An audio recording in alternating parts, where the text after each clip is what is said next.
The last episode of Dragon's Lair was so bad I was flabbergasted by the sheer absurdity on display. It was one of those ones that crossed the event horizon into so bad it's good. Its only redeeming aspect was the fact it was so terrible. This episode isn't like that at all, but it does have one setback that no one could have foreseen and makes this one often funny as well. So, let's get down to it. Our narrator tells us, There lived a wonderful blacksmith at a place called Smithy's Knoll. I have listened to him say this 5 times, and I am convinced he says Smithy's Knob, which is really a terrible thing because it sounds like they're naming it after his Willie. Anyway, 2 sorcerers visited the acclaimed smith who lives here, and they give him 2 special gifts. A hammer that could turn ordinary metal into gold, and a fire that could bring life to the things that he forged. But eventually the smith realized what he could do with all that power and planned to take over the kingdom by forging unkillable armor to do it. While the sorcerers are a mite peeved he turned their gift to the cause of evil, so they turned him into solid bronze. Fated to forever keep watch over his magic weapons and armor, he could only be released and defeated by a noble knight. A mite specific, I must admit, but who's to know what goes through the minds of sorcerers? Why, if I had their great power, I wouldn't waste it on this. I'd make cats explode and the sky rain grape juice, and all farts would be green so that we could know who to blame. Well, we jump to today, ish, and we see that the king is trying and failing to put on his armor. You know you need to hit the gym when you've put on weight in your toes. As the service is thrown out for failing to pack 10 pounds of shit into a 5-pound bag, Dirk and Daphne show up to listen to the king rant about the mystery of how he can't fit into his armor. But I think it might also be related to another mystery at this castle. What happened to 1,000 or so pies over the last few years? I'm supposed to go on a royal tour of the kingdom in 2 days.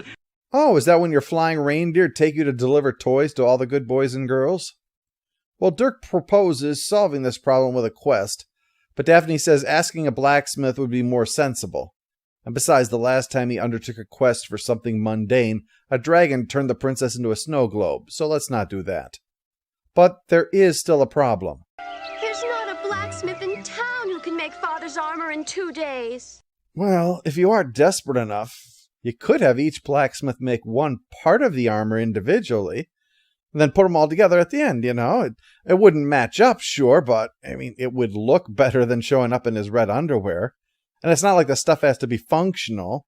Just take a look at the guy. He's not going to be fighting Nicol Bolas or storming Mordor anytime soon. Don't worry, Daphne. There's one more blacksmith we haven't tried. Last Chance Blacksmith. The clue is in the name. Alas, the last blacksmith is not able to help them, but an old man does come by offering to help. Don't be alarmed. I am Walker. I'm a Texas Ranger. This is one of our 2 sorcerers, and like the blacksmith, he too turned to evil over the years, and thus he is our villain. That's not the funny part. What changes everything is learning that the villain is actually Optimus Prime. Indeed. I can help you find the greatest suit of armor ever made. This episode aired 2 weeks after the first episode of the Transformers, actually. But of course, there was no way to know that the voice that Cullen chose to use was eerily similar to what would prove to be, well, what is arguably the most famous voice in a franchise that is still running decades later. It does admittedly sometimes take on an evil tone, but that just makes it sound like Optimus is under some kind of evil influence or something. Or maybe he got drunk.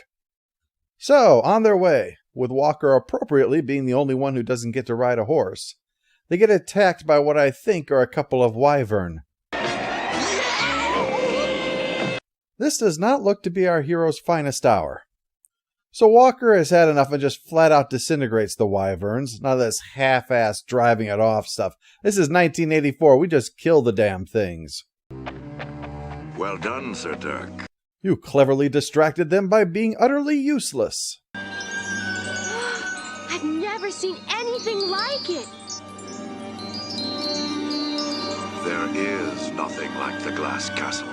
Once the home of Dagda and Moragoo. Who and who? 2 ancient sorcerers, masters of lore and magic. But the castle is empty. Doctor and Montague are gone. It's for the best. People in glass castles shouldn't throw stones. Let's go in for just a quick look, Dirk.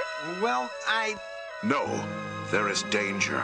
The castle is guarded by the Kale Rog. Oh, come on, you so obviously just made that name up. No, not there. That's a dreaded monster over there that will surely kill us. It's the deadly... The deadly... Yes, you've no chance of defeating that, Dirk. Well, the Kegelmeister attacks and Dirk rushes to stop it, but Walker insists that a sword won't stop it, only diamonds.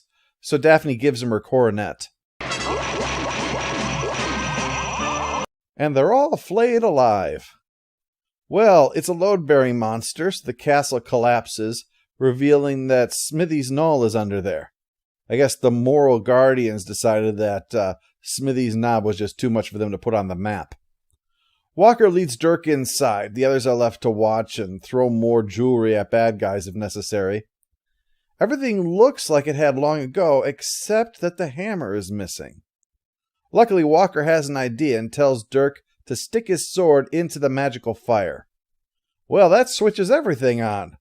And the noble, dim-witted knight is stuck there with the animated armor and the awakening smith. Smithy, speak! Where is the hammer? You want to repeat that? I didn't catch it. Or is that the name of another monster? Dirk had to think quickly. Should he try to fight all these magical weapons at once? Should he try to grab the armor and run? And what about the smithy? Could he hope to fight the ancient magical creature? If you were Dirk, what would you do? I'd say you're screwed from every possible direction, Dirk. The narrator seems to be in agreement and says anything Dirk tries is going to end with him being handed his ass, so he makes a break for it.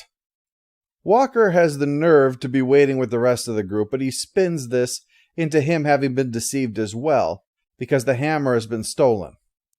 All they've done now is woken up the magic, and Smith is heading into the town to bust the place up, an unstoppable brass fat guy. So with everything explained, Dirk yells something that has never been yelled before or since. we've come this far. Take us to the fisherman. Yeah, not the usual thing your hero utters. Damn it! Take us to the fisherman! Lives are at stake! What's up with the fisherman anyway? What's this? A smithy. Visitors.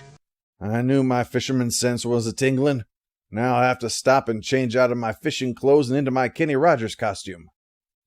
At Walker's prompting, Dirk is sent off to confront the fisherman while he raids the guy's house.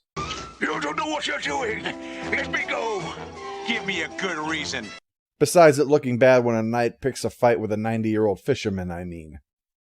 The fisherman reveals that he and Walker were the two sorcerers, and that the guy who calls himself Walker now wants the hammer for evil purposes. And by the time they get back, he's already got the hammer. Sword is useless. We must get the magic hammer.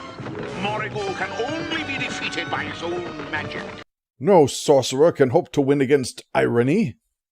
Daphne and Timothy pick up the hammer while Walker casts his spell to call back the smith, but they can't really hold on to that hammer on account of, well, gold is kind of heavy. Dirk and the fisherman arrive about the same time the smith does, with the fisherman telling Dirk that it's down to him to fix this.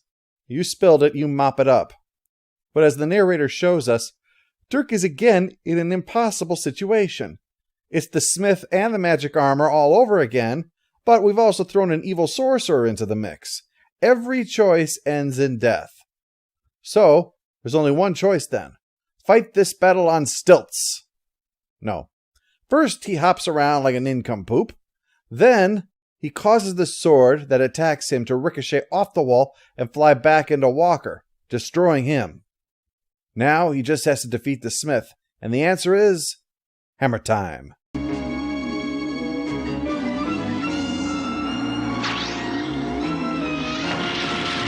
Yes, a few boards should probably stop that menace. Nice one, Dirk. Well, with the smith defeated, the magical armor stops, meaning that it can now safely be given to the king, because the king is just the right shape if you want an unstoppable army. The episode is a welcome bit of fresh air after the last one, with far more interesting lore and a worthwhile villain too. This is what I was really hoping for from the series. While there was a bit of simplicity in some of its aspects, it didn't feel dumbed down at all. After some of what we've seen, I was wondering if that erroneous rating was actually unintentionally right, but this gives me some hope that the series might be getting past the rough patch. We'll have to see.